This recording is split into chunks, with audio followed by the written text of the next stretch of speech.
Everybody and welcome back to SK Monikis and we're back again with another topic in rotational motion. And हम लोगों ने rotational motion के previous video में we discussed about moment of inertia.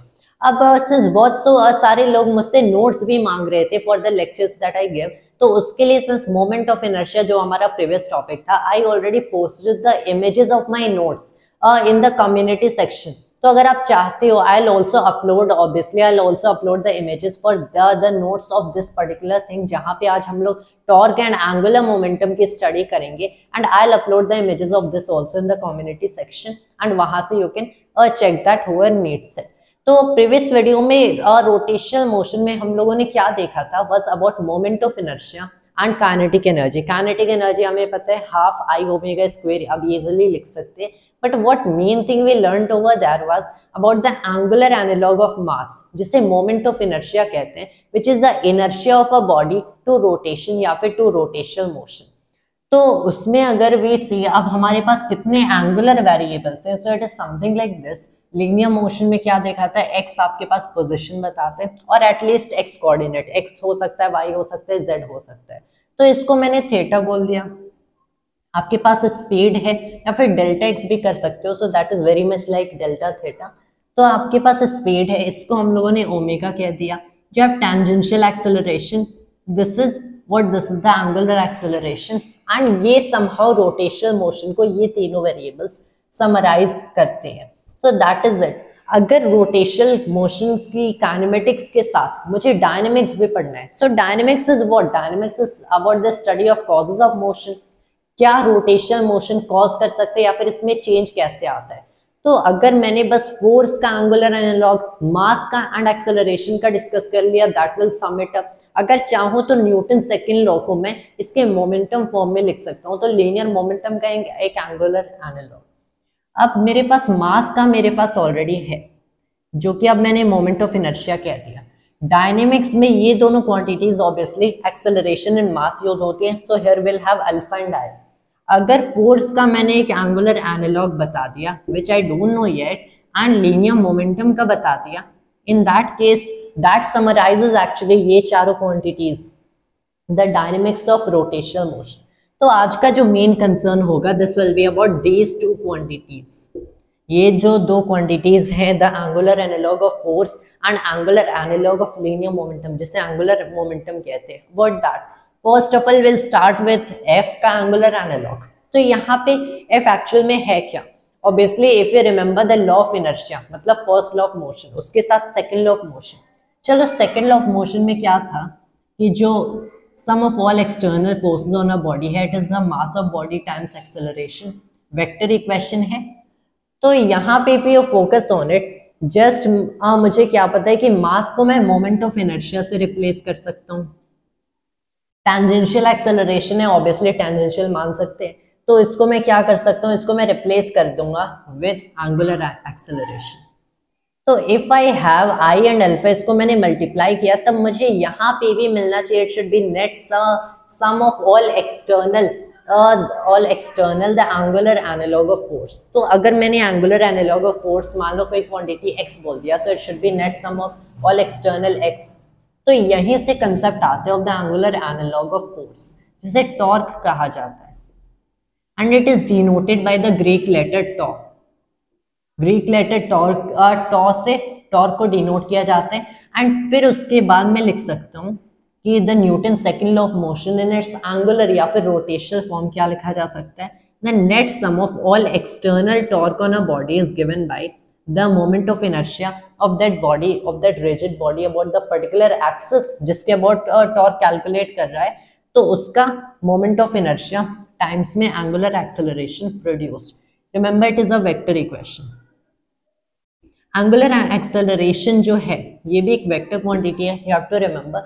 तो angular velocity जो होती है उसके बहुत सारे direction में बहुत सारे uses नहीं आते, but if you want you can call it a vector equation and that is the thing. लेकिन जब हम लोग second law, that is Newton's second law को इसके रोटेशनल फॉर्म में लिखेंगे, which is very much just the same thing. Most of the time हम लोग ये जो sum of all external torques, most of the time आप देखोगे एटलीस्ट 2D रोटेशन में, तो you will say it actually doesn't matter. बस आपको डायरेक्शन देखना है, ये वाली फोर्स यहाँ पे एक्ट कर रही है, इसका टॉर्क कैलकुलेट कर लो, ये वाली फोर्स ऑपोजिट, चलो टॉर्क कैलकुलेट कर लो, उसके अकॉर्डिंग आप बस एडजस्ट कर सकते हो योर एंगुलर एक्सेलरेशन से एंड एवरीथिंग। तो ये तो मोस्ट ऑफ द टाइम हम लोग इसके स्केलर फॉर्म में ही वर्क करेंगे। तो यहाँ से हमें क्या मिला, एक कंसेप्ट मिल गया टॉर्क का, which is the angular analogue of force. अब टॉर्क क्या है, जैसे फोर्स इज द थिंग जो क्वांटिटी किसी भी बॉडी को मोशन को चेंज कर सकती है, टॉर्क इज जो किसी भी बॉडी की रोटेशनल मोशन को चेंज कर सकती है। जब भी आपको एक एंगुलर एक्सेलरेशन चाहिए तब आपको एक टॉर्क चाहिए होगा to cause that angular acceleration. तो ये क्या कर सकता है, एंगुलर स्पीड में या फिर एंगुलर वेलोसिटी के डायरेक्शन को चेंज कर सकता है, most of the time angular speed को चेंज करेगा। That is very much about it. तो टॉर्क का हम लोगों ने सेकंड लॉ में तो देख लिया, विल ऑल्सो लुक एट कि कैसे इसे मोमेंटम फॉर्म में सेकंड लॉ को फॉर रोटेशन लिखा जा सकता है। But now a little bit about torque. उसके लिए मैं क्या करता हूँ, मान लो एक रिजिड बॉडी हमारे पास, मैंने 3 एक्सिस ड्रॉप किए, ये हो गया मेरा y axis, x axis, z axis. Right handed coordinate system में that's all that matters, doesn't matter कि आपने x यहाँ पे लिखा, y यहाँ पे लिखा, z यहाँ पे, even this works, here is x, here is y, here is z। बस राइट हैंडेड कोऑर्डिनेट सिस्टम होना चाहिए, जो कि मैं हमेशा बताता हूँ कि एक ऐसा कोऑर्डिनेट सिस्टम जहाँ पे i cap cross j cap आपको k कैप मिल रहा है, that is all that matters. यहाँ पे मेरे पास रोटेटिंग रिजिड बॉडी है, तो ऑब्वियसली अगर मुझे इसकी एंगुलर एक्सेलरेशन जहाँ पे रोटेट कर रहा है अबाउट द z एक्सिस, किसी भी इंस्टेंट पे एंगुलर स्पीड ओमेगा से एंगुलर एक्सेलरेशन प्रोवाइड करना है, so I need a external torque on this. अब since torque is the angular analogue of force, somehow ये फोर्स से कनेक्टेड है। कैसे कनेक्टेड है, अगर मुझे उस बॉडी को रोटेट करना है, ऑब्वियसली मुझे ग्रेटर स्पीड से या फिर कम स्पीड से समहाउ भी इसमें एंगुलर एक्सेलरेशन कॉज करना है, तो वहां पे मुझे एक फोर्स चाहिए होता है, पहली चीज। एंड अगर मैंने डबल फोर्स लगा दिया, पहले एक फोर्स चाहिए होता है, अगर मैंने डबल फोर्स लगा दिया मतलब फोर्स को समहाउ इंक्रीज किया, मुझे पता है इससे जो ट्रांसलेटरी एक्सेलरेशन होगी, इससे जो टेंजेंशियल एक्सेलरेशन होगी, ये भी डबल हो जाती है। इसकी वजह से इसकी जो एंगुलर एक्सेलरेशन होती है ये भी डबल हो जाती है। अगर एंगुलर एक्सेलरेशन डबल है, इसका मतलब क्या, अब इससे जो टॉर्क बनी है, एक्चुअल में जिस टॉर्क से एंगुलर एक्सेलरेशन बनी है वो भी डबल है। मतलब क्या, somehow F and tau proportional है, since this is proportional to this is proportional to this is proportional to this. आपको समझना है कि जो टॉर्क होता है this is proportional to the strength of force, आपको ये समझना है। तो अब हम एक रिलेशन एस्टैब्लिश करने की कोशिश कर रहे हैं between torque and this force. यहाँ पे मैंने एक कॉमन सी रोटेटिंग रिजिड बॉडी ले लिया। अब मैं सिंप्लिसिटी के लिए, लो क्या, सिंप्लिसिटी के लिए एक ऐसी काइंड की बॉडी ले लेता हूँ। यहाँ पे मैंने एक ओरिजिन ओ ले लिया, this is the axis of rotation. यहाँ पे कोई पॉइंट P है, लेट्स कंसिडर यहाँ पे कोई पॉइंट P है जहाँ पे मैं फोर्स लगा रहा हूँ, एक फोर्स F लगा दिया, एक position vector of this point P बनाया जा सकता है, इसके साथ एंगल थीटा है। मेरा पोजीशन वेक्टर वेक्टर r हो गया, फोर्स लग रहा है वेक्टर f, दोनों के बीच का ये वाला जो एंगल है ये थीटा हो गया। Now if you look at it, यहाँ पे बेसिकली क्या हो रहा है कि ऑब्वियसली हमें पता है जितना ज्यादा मैं फोर्स अप्लाई करता हूँ उतना ज्यादा टॉर्क बनता है। ये तो हम लोगों ने देख लिया कैसे आया। उसके साथ हम लोग क्या देखते हैं कि कंसिडर इट अ डोर, कि ये डोर है जो कि इस हिंज के अबाउट रोटेट करा, आपको डोर ओपन करना है, क्लोज करना है, आप फोर्स लगाते हो जिसकी वजह से इसके अबाउट, इस पॉइंट के अबाउट टॉर्क प्रोड्यूस होता है। तो मान लो दिस इज द हैंडल यहाँ पे है एंड बेसिकली इसको सर्कुलर मान लेते हैं and basically this is the thing कि आप यहाँ पे इस पॉइंट पी पे फोर्स लगा रहे हो। Now what you have to focus over here, आप जितनी ज्यादा डिस्टेंस पे फोर्स लगाते हो उतना ज्यादा टॉर्क बनता है, क्योंकि उतना ही ज्यादा एंगुलर एक्सेलरेशन प्रोड्यूस हो जाता है। This is just by intuition, आप कॉमन ऑब्जर्वेशन से देख लो, आप जितना ज्यादा डिस्टेंस फ्रॉम एक्सिस पे फोर्स लगाओगे उतनी ज्यादा टॉर्क बनती है। इसका मतलब क्या, torque is proportional to the distance जहां पे फोर्स लगा रहे हो, distance between this point O and point P। एक ये हमें क्वांटिटी मिल गई, एक ये रिलेशन मिल गया, प्रोपोर्शनलिटी रिलेशन मिल गया। उसके अलावा क्या मैटर करता है, मान लो आपको डोर को ऐसे ओपन करना है, अब यहाँ पे तो अगर दिस इज द डोर, अभी कुछ ऐसे it is standing something like this, आप यहाँ पे अलोंग दिस लाइन तो फोर्स लगाओगे नहीं, ऑब्वियसली आपको पता है अलोंग दिस लाइन तो फोर्स लगाओगे नहीं, क्योंकि उससे कोई रोटेशन कॉज नहीं होता है, आपको परपेंडिकुलर ही लगाना है या फिर कुछ एंगल पे लगाना है। अगर आपको ऐसे ओपन करना है तो ऑब्वियसली यहाँ पे फोर्स लगाओगे, आप इनवर्ड क्यों फोर्स लगाओगे? तो इनवर्ड एंड आउटवर्ड फोर्स से कुछ नहीं होता है। आप along the line OP force नहीं लगाओगे, at some angle to this लगाओगे, मतलब तो इसके भी प्रोपोर्शनल होता है। सिंस अगर मुझे मैक्सिमम आउटपुट देना है with minimum force, you have to understand कि मैक्सिमम रोटेशन या फिर change in angular speed, change in rotation कैसे आ सकती है? अगर मैंने सीधे इस लाइन ओपी के 90 डिग्री फोर्स लगा दिया, इन दैट केस मैक्सिमम मिलता है। मतलब क्या? Tau is directly proportional to sine theta. Theta क्या है? एंगल।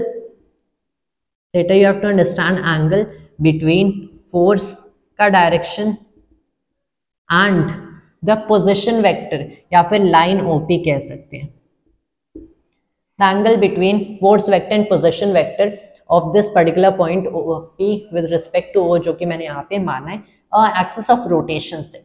तीनों रिलेशंस को कंबाइन करेंगे, सिंपल सा मिल रहा है कि tau can be written as RF sine theta. Tau को अगर मैं RF साइन थीटा लिख रहा हूँ, ऑब्वियसली मुझे पता है ये एक रिलेशन मिल गया, इससे और रिलेशंस डिराइव किए जा सकते हैं। F साइन थीटा को मैंने क्या लिखा?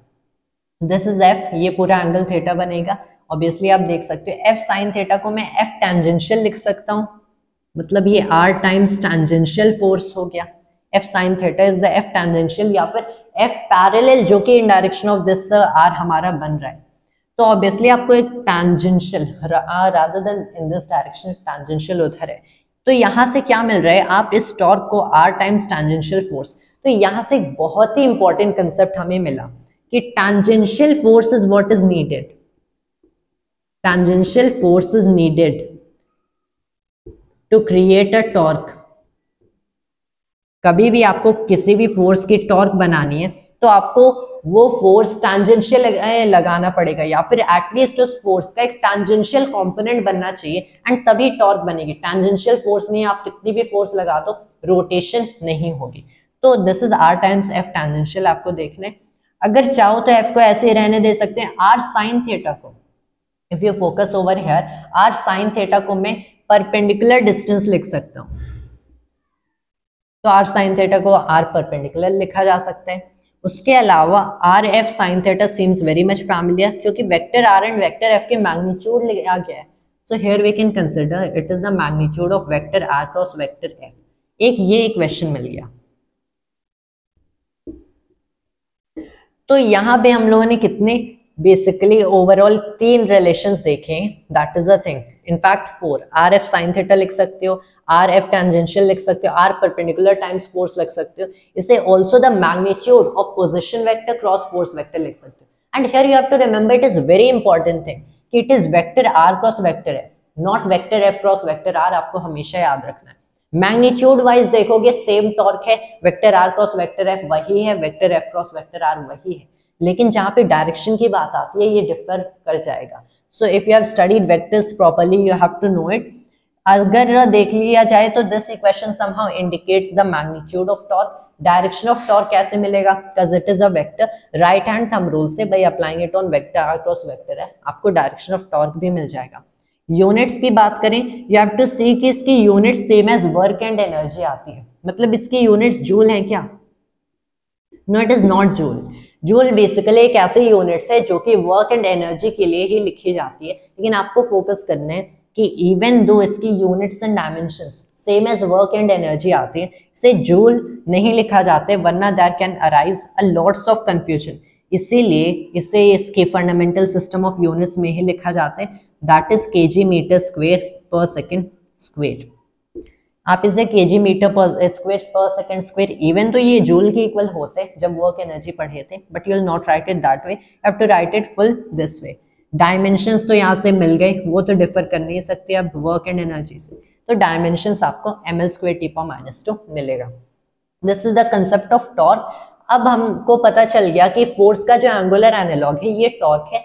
अब लीनियर मोमेंटम का देख लेते हैं and will also state second law of motion, Newton second law, in terms of angular momentum जिसे कहा जाता है, that is the angular analogue of linear momentum, and उसका टॉर्क का रिलेशन निकालेंगे एंड देखेंगे कैसे वो मोमेंटम से, लीनियर मोमेंटम से दैट इज कनेक्टेड है, एंड ऑल्सो कैसे ये मास का एंगुलर एनालॉग जो होता है दैट इज आई, एंड यहाँ पे v का एंगुलर एनालॉग ओमेगा उससे भी कनेक्टेड है. So first of all let me pause the video and alright, and now we are back once again. तो अब हम लोगों ने वो टॉर्क का एक तो इक्वेशन देख लिया. Now let's look at once again कि जो net sum of all external torques होते हैं, this is basically equal to I times में क्या लिख सकते हो, अल्फा लिख सकते हो.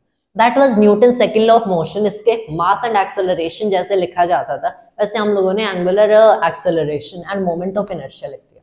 बट व्हाट्स मोर इम्पोर्टेंट कि न्यूटन सेकंड लॉ में ऐसे भी लिखता था कि if you have net sum of all external forces, it is the rate of change of momentum, time rate of change of momentum. अब यहाँ पे ये एक्चुअल में एक वेक्टर इक्वेशन है, लेकिन इसको स्केलर्स की तरह हम लोग यहाँ पे यूज कर रहे हैं.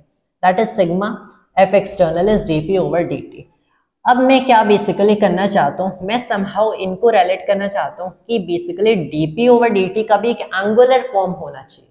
अब वो हम लोग कैसे लिखेंगे, तो वो हम लोग कुछ ऐसे कर सकते हैं. आपको बेसिकली पता है कि जस्ट अगर मुझे एक ऐसी क्वांटिटी मिलती है जिसका टाइम डेरिवेटिव समहाउ मुझे टॉर्क दे रहा है या फिर sum of all external torques दे रहे हैं, मतलब वो जो क्वांटिटी होनी चाहिए that should be the angular analogue of linear momentum, मतलब angular momentum.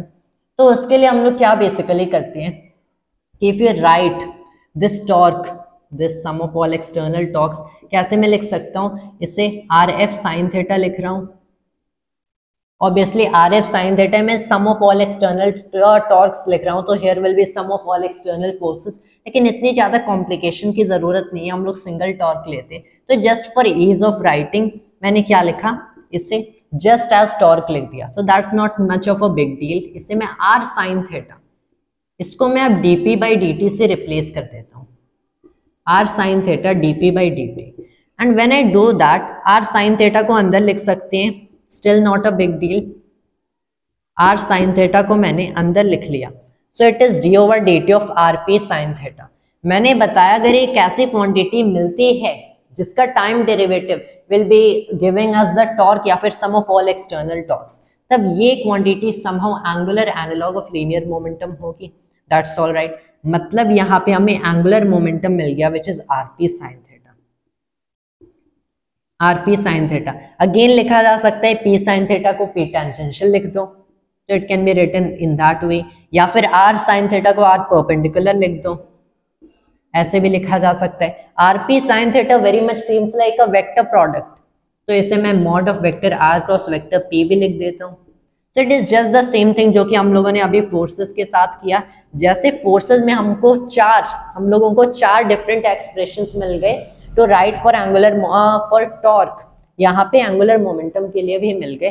That is the thing. तो एंगुलर मोमेंटम क्लियर हो गया. So it is such a simple concept. R P sine theta is magnitude. Direction चाहिए तो vector R cross vector P का direction.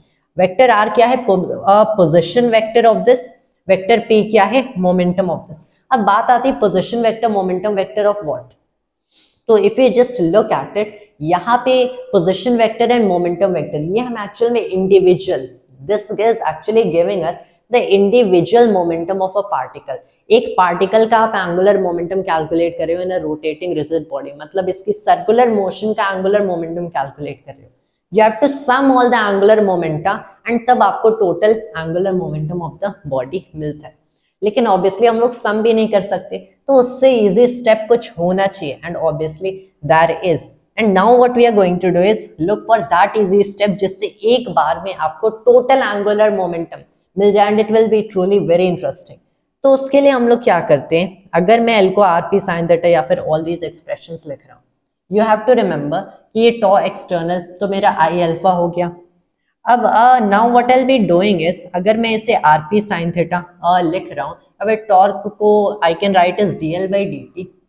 So obviously D L by D T should be equal to I times alpha. Alpha को मैंने क्या कर दिया, D omega by D T लिख दिया. Since alpha can be written as the time rate of change of angular speed, यहाँ पे मैं कंसिडर कर रहा हूँ वेलोसिटी में जाने की जरूरत नहीं है. That's no over complication that will consider. ये dt dt these are infinitesimal times, इनको कैंसिल कर दिए। एंड रिमेंबर ये जो मैंने यहाँ पे किया है ये दोनों टर्म्स को कैंसिल कर दिया। दिस एक्चुअली मैथ्स में एक इनवैलिड स्टेप होता है। मैथ्स में तो आप सीधे ऐसे कैंसिल नहीं कर सकते, दूर द रिजल्ट क्या सेम होगा। मैथ्स में आप ऐसे कैंसिल नहीं करते हो, but rather you integrate and all that kind of stuff, जो कि हम लोग यहाँ पे नहीं करेंगे, because here we are obviously not mathematician and I carry no interest कि मैं यहाँ पे कंप्लीट मैथमेटिकल स्टेप्स से जाऊँ। मैथ्स में ऐसा सीधे कैंसिल नहीं करते, लेकिन for physicist everything you can just do. जैसे आपने देखा होगा जब हम लोग बायो सावर्ट लॉ लिखते हैं तो वहां पे भी डिराइव करते वक्त but somehow trying to cancel these terms. तो जहां भी आप कैंसिल कर रहे हो यू नो कि आपको रिजल्ट वही मिलने वाला है, result is just the same. And physics में ये स्टेप फॉरबिडन नहीं होते, बस मैथ्स के रूल्स के अकॉर्डिंग आप सीधे कैंसिल नहीं कर सकते हो। लेकिन अगेन बहुत सारी ऐसी चीजें होती हैं जो कि एक फॉर्म ऑफ साइंस को कॉन्ट्राडिक्ट करती हैं। जैसे आपने मान लिया, एक्चुअल में I have actually heard about it, not read it, इसकी बात नहीं कर रहा हूँ। मान लो आप केमिस्ट्री पढ़ रहे हो, when you try to study chemistry, वहां पे जो थर्मोडायनेमिक्स आता है केमिस्ट्री में, वहां पे जो वर्क डन आप कंसिडर करते हो, फिजिक्स में आप वर्क डन पॉजिटिव कंसिडर करोगे यहाँ पे, लेकिन chemistry when you are trying to study chemistry में वर्क डन आप नेगेटिव कंसिडर करते हो।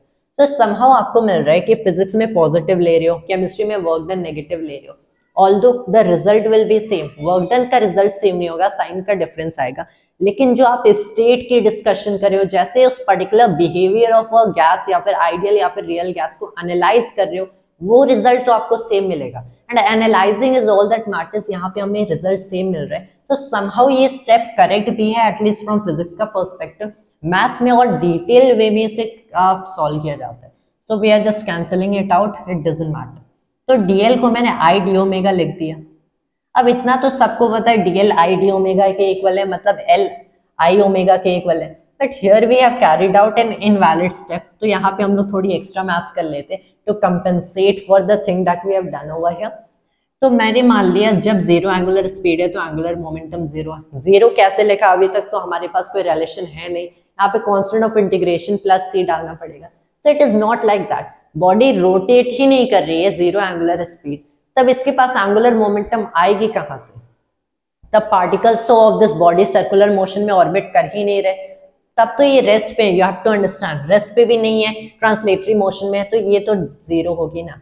तो यू हैव टू अंडरस्टैंड कि मैंने यहाँ पे बेसिक बस नॉलेज गिवन नहीं है, कहीं बेसिक नॉलेज यूज किया। जब ये बॉडी रोटेट ही नहीं कर रही, एंगुलर मोमेंटम कैसी होगी? फिर मैंने माना ओमेगा, ये ओमेगा हो गया, तो एल तो मैं लिख ही सकता हूँ। सो यहाँ से मुझे एल इक्वल्स आई ओमेगा मिल गया।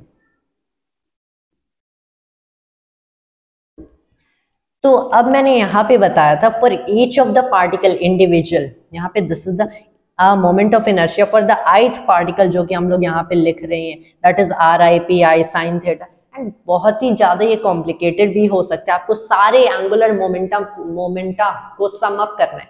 लेकिन in this case this is giving you moment of inertia about entire body. And look at how interesting thing this is कि यहाँ पे आपको सारों को सम अप करना पड़ेगा, इंटीग्रेट करना पड़ेगा, लेकिन then we can come up with such a way कि हमने सारी बॉडीज की मोमेंट ऑफ इनर्शिया ले लिया, पूरी बॉडी के मोमेंट ऑफ इनर्शिया ले लिया सारे पार्टिकल्स का इस सिंगल इक्वेशन में। उस बॉडी के sorry that is angular momentum, उस बॉडी के मोमेंट ऑफ इनर्शिया को मल्टीप्लाई करो about that axis with the angular speed जिससे बॉडी रोटेट कर रही है।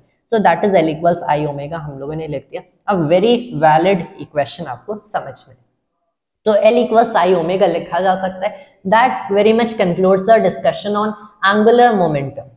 फिर क्या समझा जा सकता है, will be the last topic that I will consider, कि conservation of angular momentum. Conservation of angular momentum as the name implies, जैसे कंजर्वेशन ऑफ लीनियर मोमेंटम हम लोगों ने स्टडी किया था, जब भी net sum of all external force zero है तो लीनियर मोमेंटम कंजर्व्ड है, तो वही चीज यहाँ पे भी है, दैट इज नथिंग न्यू। लेकिन one concept that I will tell you is very interesting concept I am going to tell you, जो कि प्रीवियस टाइम जो कि ट्रांसलेशन में हम लोगों ने पढ़ा था उससे थोड़ा डिफरेंट हो जाता है। अगर ये मेरे पास जीरो है तो एंगुलर मोमेंटम कंजर्व्ड है, दैट इज कांस्टेंट है। This is the conservation of angular momentum. इसी को लिखा जा सकता है L1 equals L2। Same way of writing this expression, लेकिन जब आप इसे L1 इक्वल्स L2 करोगे तो you can also see over here आप I1 ओमेगा 1 को I2 ओमेगा 2 कर सकते हो। इफ यू लुक, ये जो मैं I ओमेगा लिख रहा हूँ ये मुझे कोई नई चीज नहीं मिली है। इवन दो मैंने ऐसे किया, we went through all this process, कोई नई चीज नहीं मिली। ये है क्या? ये तो एंगुलर एनालॉग ऑफ मास है, ये तो angular analogue of linear speed है। This is obviously angular analogue of linear momentum. जो P इक्वल्स mv, जिस इक्वेशन से लीनियर मोमेंटम को डिफाइन ही किया जाता है, उसी को मैंने इस प्रोसेस से, इस स्टेप से यहां से देख लिया, L इक्वल्स I ओमेगा। सीधे भी लिखा जा सकता था, but one thing that I did, the reason that I carried out this step over here to just to find out this equation, जिसे डायरेक्ट लिख सकते थे, कि हम लोगों ने अभी तक जो भी किया, ये सारा Newton laws of motion for rotation, ये जो भी मैंने एंगुलर मोमेंटम कंसिडर किया, टॉर्क लिया, ये सब सही था। As if you are able to get this result out of all these expressions, एक करेक्ट रिजल्ट मिल रहा है, मतलब ये सब जो भी हम लोगों ने कैरी आउट किया, ये somehow सही कैरी आउट किया। You have to understand। अब इसके यूनिट्स डायमेंशंस तो मिल ही सकते हैं, I'm not going into। यहाँ पे अब वापस आ जाते हैं, L1 को मैंने L2 से इक्वेट किया, मतलब I1 omega 1 equals I2 omega 2। What does it mean? Obviously I को तो मैं दोनों केसेस में सेम लिख सकता हूँ, I1 इक्वल्स I2, वो तो सेम ही रहेगा, मतलब ओमेगा 1 इक्वल्स ओमेगा 2 हमें ऑलरेडी पता है।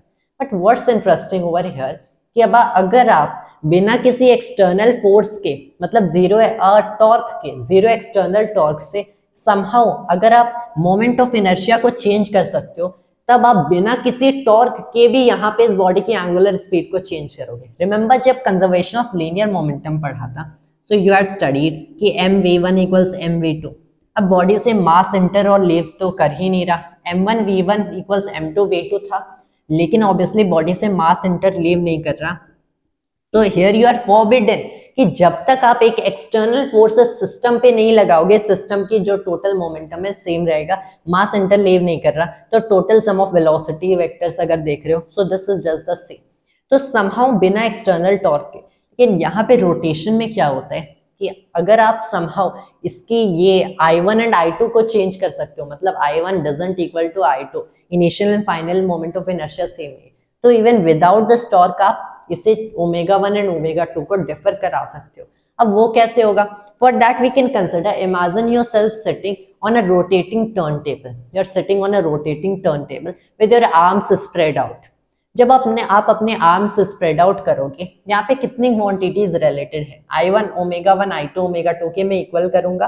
And what you are doing over here, जब आपके आर्म्स स्प्रेड आउट है तो you are at a great distance, आपके जो भी, if you consider the centre of mass या फिर एक्सिस ऑफ रोटेशन जो कि है, if you have your arms spread out, तो ये पूरी लेंथ एंड ये पूरी लेंथ इतने डिस्टेंस आ जाती है, and you are at a great distance r, आप एक ग्रेट डिस्टेंस r पे हो, and these all these particles जो कि somehow masses में कंट्रीब्यूट कर रहे हैं, these are at this much distance r, जो कि इस एक्सिस ऑफ रोटेशन से है, that is the thing that we know। अगर ये at a very great distance है, जो कि अभी मैं मान रहा हूँ कंपेयरिंग टू द लैटर जो कि डिस्कशन करेंगे, तो obviously eight a great moment of inertia, आपके जो moment of inertia for rotation होंगे, ये भी एक हाई वैल्यू बियर करेंगे, मोमेंट ऑफ इनर्शिया हाई है, that is r1 and I1 that I will say. लेकिन अब आपकी मोमेंट ऑफ इनर्शिया की इतनी हाई वैल्यू है, while you are moving with a certain angular speed omega 1, आपने क्या किया, you drag inward your arms। अब जब आप अपने आर्म्स इनवर्ड ड्रैग करोगे, कोई एक्सटर्नल टॉर्क तो यहाँ पे एक्ट कर नहीं रहा है, एक्सटर्नल फोर्स एक्ट कर नहीं रहे, जो एक्सटर्नल फोर्सेस एक्ट कर रही है ग्रेविटी है mg, उसको नॉर्मल रिएक्शन ने बैलेंस कर दिया, कोई नेट एक्सटर्नल फोर्स या टॉर्क नहीं है, लेकिन फिर भी when you drag inward your arms, आपको क्या मिलेगा कि अब ये जो r2 है ये r1 से कम हो गया। अब आपके जो भी masses of this particles in your arms हैं, जो कि मासेस को कंट्रीब्यूट कर रहे हैं, ये एट अ लेसर डिस्टेंस है to the axis of rotation, मतलब सिंस ये डिफर कर गया, आपके पास अब एक डिफरेंट मोमेंट ऑफ इनर्शिया है, आपने अपना मोमेंट ऑफ इनर्शिया चेंज कर लिया bye dragging your arms in, and अब ये मोमेंट ऑफ इनर्शिया आपकी प्रीवियस, मतलब इनिशियल मोमेंट ऑफ इनर्शिया से कम है। जब ये इनिशियल मोमेंट ऑफ इनर्शिया से कम है, हमें पता है I1 omega 1 equals I2 omega 2, omega 2 को मैं I1 ओवर I2 ओमेगा 1 लिख सकता हूं। अब सिंस हमें पता है कि I2 डजंट इक्वल I1, मतलब omega 2 also doesn't equal omega 1, अगर आपने अपनी मोमेंट ऑफ इनर्शिया डिक्रीज कर दिया तो वी नो कि I1 is greater then I2, मतलब I1 बाई I2 की एक वैल्यू होगी जो कि 1 से बड़ी होगी, ग्रेटर देन यूनिटी। अगर ये ग्रेटर देन यूनिटी है, you multiply any certain positive number, speed है तो पॉजिटिव ही होगा, by a number which is greater than unity, तो आपको एक और भी बड़ा नंबर मिलेगा, मतलब omega 2 is greater than omega 1। And look here what you did, आपने बिना किसी नेट एक्सटर्नल टॉर्क के, without the sum of the net external torques जो कि नॉन जीरो है, विदाउट इट मतलब जीरो नेट एक्सटर्नल टॉर्क से भी आपने अपनी एंगुलर स्पीड चेंज कर ली। तो इट इजंट इम्पॉर्टेंट कि एंगुलर स्पीड के लिए चेंज के लिए हमेशा आपको एक एक्सटर्नल टॉर्क की जरूरत पड़ेगी। It will be the for the change in angular momentum change करना है। अब उसके लिए तो ऑब्वियसली आपको हमेशा एक नेट एक्सटर्नल टॉर्क चाहिए होगा which will be non zero, लेकिन एंगुलर स्पीड को अगर आप चेंज कर सकते हो, जस्ट अगर आप इस प्रोडक्ट को कांस्टेंट रख सकते हो, मतलब I1 इंक्रीज कर दिया, डिक्रीज कर दिया, अगर आपने मोमेंट ऑफ इनर्शिया इंक्रीज किया होता, मतलब इनिशियली आर्म्स स्ट्रेच्ड इन है, आपने स्ट्रेच आउट कर दिया, फिर आप कम स्पीड से मूव करोगे। So when you will do that sitting on a turntable, bringing your arms in, आपको मिलेगा आप suddenly higher angular speed से rotate करना शुरू कर दोगे। So that is what we get over here, conservation of angular momentum, a very wonderful thing जो कि आप यहाँ से देख सकते हो। So that is very much, यहाँ पे अगर आप देखोगे तो obviously sum of all external forces zero है, लेकिन फिर भी at first it might seem कैसे angular speed increase हो गई। यहाँ पे बहुत सारे works हो रहे हैं, you have to understand, यहाँ पे वर्क्स हो रहे हैं, फोर्सेस तो आपके आर्म्स ने लगाए भी हैं, लेकिन external torque and external force नहीं हुआ। तो यहाँ पे अगर आप देखते हो इसमें इस टॉपिक में और डीप डिग किया जा सकता है, and there come out many wonderful things, many new concepts, many new applications जो कि आप बस इसी टॉपिक से, इस एग्जाम्पल से आप समझ सकते हो। But since here we are limiting ourself to JEE Main, तो I won't dig any further, rather अगर मैं कंप्लीटली इसी टॉपिक के लिए डेडिकेटेड कभी कोई वीडियो शूट करूंगा फॉर दिस पर्टिकुलर केस, उस केस में I can dig any further, and बहुत सारी नई नई चीजें इन केस आई शूट हम लोग सीखेंगे। But that was all for this video of mine for rotational motion for JEE Main, and thanks to all viewers.